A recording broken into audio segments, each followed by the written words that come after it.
sejak usia 40 tahun ke atas, terjadi yang namanya penurunan massa otot. Nah, kalau penurunan massa otot 1% per tahunnya, itu setara dengan penurunan 1-3% fungsinya kita. Apakah tadinya bisa jalan jauh, apakah yang tadinya misalnya bisa naik turun tangga, jadi berkurang. Penurunan 1% massa otot per tahunnya setara dengan penurunan 3-5% kekuatannya. Makanya kenapa orang makin tua, kekuatannya, kelemahannya makin berkurang, genggamannya makin lemah. 1% massa otot hilang, itu setara dengan 8-10% speed and explosiveness, artinya kecepatan. Nah, makanya kenapa orang tua slow motion. Nah, jadi kita bisa lihat di sana adalah terjadinya penurunan massa otot akan berpengaruh terhadap penurunan massa kekuatan tulang. Nah, jadi permasalahan tulang itu disebut namanya osteopenia di tahap awal.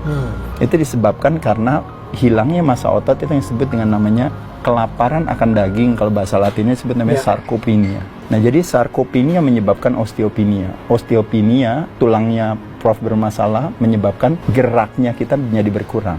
Gerak yang berkurang menyebabkan kadar lemak kita meningkat. Nah, jadi dari 5 pemegang saham tadi terjadi otot turun menyebabkan tulang masalah. Tulang masalah, geraknya sedikit, akhirnya lemak meningkat. Begitu lemak meningkat, kerja jantung dan pembuluh darah jadi lebih berat. Kompak ya mereka berlima ya? Betul, pada saat itu terjadi yang namanya pro-aging. Nah, permasalahan kesehatan di Indonesia bukan semata-mata permasalahan obesitas, tapi permasalahan kesehatan di Indonesia semata-mata adalah permasalahan under muscle. Jadi ketika ototnya dilatih, maka tulangnya kuat terangsang, maka pada saat itu geraknya normal, kadar lemaknya bisa dipertahankan, dan pembuluh darah serta jantung bisa berjalan. Makanya kenapa saya katakan, semakin usia semakin tua, terutama di umur 40 tahun ke atas, kebutuhan latihan beban menjadi prioritas.